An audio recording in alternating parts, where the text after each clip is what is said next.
Na hujambo, ni siku nyingine nzuri tunakualika kuangazia masuala kadhaa yanayoendelea kule ulimwenguni. Ni wazi kwamba ulimwengu unakwenda kasi sana. Majuzi tulikuwa Davos, Uswisi, ambako tulikuwa tunaangazia mkutano ama jukwaa la kiuchumi la kidunia. Lakini hafla tena macho na masikio yamehamia eneo la Mashariki ya Kati, wakati meli za kivita za Marekani zikiwa zinaelekezwa eneo la Mashariki ya Kati, huba ya Uajemi mpaka huba ya Oman. Kumekuwa na hali ya nzito kidogo hasa kwenye eneo hilo, na hivi karibuni imeripotiwa kuwepo kwa meli zaidi ya 12 za Marekani ambazo zimekwisha sogea kwenye eneo lile la Mashariki ya Kati, ambazo zinafanya maandalizi ya kile kinachoitwa mashambulizi ya Marekani kuelekea kule Tehran. Na hivi karibuni tumeshuhudia mashirika ya kimataifa ya ndege yakisitisha safari zake kuelekea kwenye eneo la Mashariki ya Kati. Shirika la ndege la Uholanzi KLM, shirika la ndege la Ujerumani Lufthansa, pamoja na mashirika mengine yakiwemo British Airways, Air Canada pamoja na Air France, yote kwa pamoja yamesitisha safari za ndege kuelekea eneo la Mashariki ya Kati kwenye nchi za Saudi Arabia, Oman, Kuwait pamoja na Qatar. Na hii ni kufuatia kile kinachoitwa wasiwasi wa mashambulizi ya Marekani kwenye eneo lile la Mashariki ya Kati, hasa kwenye taifa la Iran. Kwa hivyo bado hali ya mvutano, hali ya kitisho cha kuwepo kwa mashambulizi kimekuwa kiwango cha juu sana. Lakini nadhani kwenye baadhi ya makala zetu za awali tulikwisha jadili kwa nini Marekani analazimika kuishambulia Iran. Lakini leo tunajaribu kuona ni kwa namna gani hali hii inavyoendelea na namna gani wananchi wa Iran watakaweza kuvumilia. Ikumbukwe mzozo wa mataifa haya ya Marekani na Iran ni mzozo wa kihistoria sana, na Marekani anaingia kwenye mzozo huu kwa niaba ya Israel, kwa sababu mzozo mkubwa kwenye eneo lile la Mashariki ya Kati ni Israel na Iran. Marekani anaingia kwa sababu ni mshirika wa karibu wa Israel. Kwa hivyo anachokifanya ni kutoa uungaji mkono kwa taifa la Israel.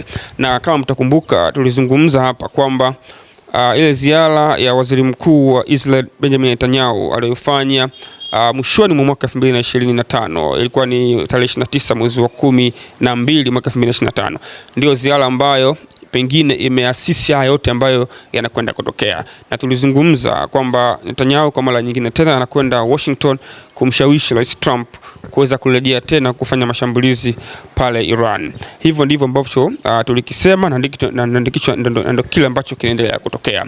Kwa hivyo kwa namna yote ile, maana yake hiki kinachoendelea ni kati ya Israel na Iran, isipokuwa Marekani anaingia kama mshirika wa karibu wa kimkakati wa Israel kwenye eneo lile la Mashariki ya Kati. Kwa hiyo shida kubwa ni eneo la Mashariki ya Kati, kwa sababu mataifa haya ya Iran na Israel yana historia ndefu sana, na yote kwa pamoja yanapambana kutafuta ubabe kwenye eneo lile la Mashariki ya Kati. Kwa hivyo nadhani tumezungumza kwa muda mrefu kuhusiana na sababu, lakini kwa hiki kinachoendelea kwa sasa, maana yake tunajaribu kuona ni kwa namna gani hali hii ambayo inaendelea wananchi wa Iran wataweza kuvumilia, kwa sababu nilizungumza kwamba kwa Marekani kuiweza kuishinda Iran inawezekana, lakini itahitaji muda mrefu sana, kwa sababu namna ya Iran ilivyojizatiti kwenye eneo la kijeshi pamoja na kutengeneza misingi na mizizi ya kiutawala, ndicho kitu ambacho kinafanya Marekani awe na wakati mgumu sana kuishinda Iran.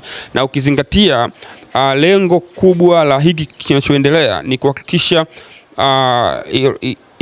Israel kupitia mshirika wake Marekani wanaondoa utawala wa Kiislamu ule uliokuwa pale Tehran. Hayo ndio malengo makubwa. Maana yake ni kufanya regime change, kufanya mabadiliko ya kiuongozi yaliyopo pale Tehran, kama ambavyo walivyofanya kwenye baadhi ya nchi ambazo tayari tushazungumzia hapo awali. Kwa hivyo kikubwa tunachojaribu kuona ni kwa namna gani Marekani na mshirika wake wataweza kufanikiwa hili, na ndio kitu ambacho tulikizungumza kwamba itakuwa ni ngumu sana, na kama watahitaji kufanikiwa, maana yake watahitaji vita ya muda mrefu sana.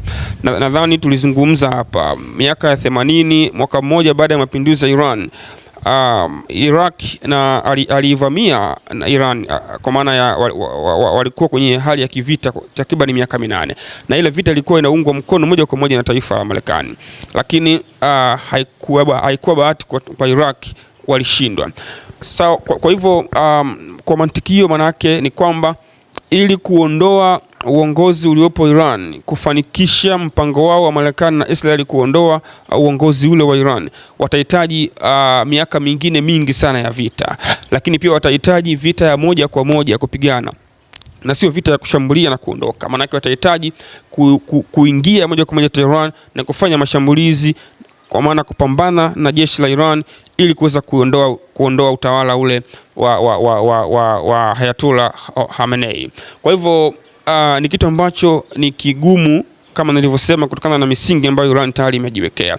Lakini changamoto inakuja sasa, ni kwa namna gani raia wa Iran wataweza kuvumilia hali wanayoipitia kwa sasa. Ikumbukwe Iran wanapitia kwenye kipindi kigumu pia, pamoja na kuwa na jeshi imara, bado wanapitia kwenye hali ya mfumuko wa bei, bado pia wanapitia kwenye ugumu wa maisha. Sarafu ya Iran imeshuka thamani kwa kiwango kikubwa sana, lakini vikwazo vinaendelea. Hata zile nchi jirani ambazo Iran alikuwa anashirikiana nazo zinawekewa vikwazo kwa kushirikiana na taifa la Iran. Kwa hivyo nachokiona ni kwamba hali ya maisha Iran kwa hali hii manake itaendelea kuwa katika ugumu. Kwa hivyo wananchi wa Iran wataweza kweli kuvumilia kwa kiwango gani kuhimili hali hii ya vikwazo na ugumu wa maisha? Ndiko maswali ambako yanabaki, na mustakabali wa serikali wa Iran unabaki kwenye eneo hilo. Lakini kuweza Marekani kuiondoa moja kwa moja serikali ya Ayatollah Ali Khamenei ni kitu kigumu sana kuweza kufanikiwa, isipokuwa kwa namna wanavyotumia, na mimi ndio ninachokiona. Maana yake inawezekana usogezaji wa manuali za kijeshi kwenye eneo la Mashariki ya Kati ni sehemu ya kuweka mbinyo zaidi kwenye eneo lile la kiuchumi, kwa sababu maana yake utaathiri kwa kiwango kikubwa sana lile eneo la Mashariki ya Kati. Ni eneo muhimu la kimkakati pia kwenye eneo la bahari, kwa sababu bidhaa nyingi zinapita pale kwenye eneo la Mashariki ya Kati, lango la Hormuz kuelekea Oman, Ghuba ya Uajemi, kote kule kuelekea katika mataifa mengine ya Afrika. Kwa hiyo manake kunapokuwa na kitisho hiki, meli huenda zikatafuta namna nyingine ya kupita, manake zitabadili njia, zitatumia safari ndefu zaidi, manake gharama zitaongezeka. Kwa hiyo uchumi utakuwa, manake gharama za uchumi zitakuwa zinaongezeka karibia eneo lote duniani. Lakini manake hata hii sasa hivi kinachoendelea, mashirika haya ya ndege kusitisha safari kwenye eneo la Mashariki ya Kati, manake uchumi wa nchi za Kuwait, Qatar, Saudi Arabia, Iran yenyewe manake zitakwenda kuathiriwa. Tayari pia eneo la kiuchumi litakuwa limeathirika kwa kiwango kikubwa.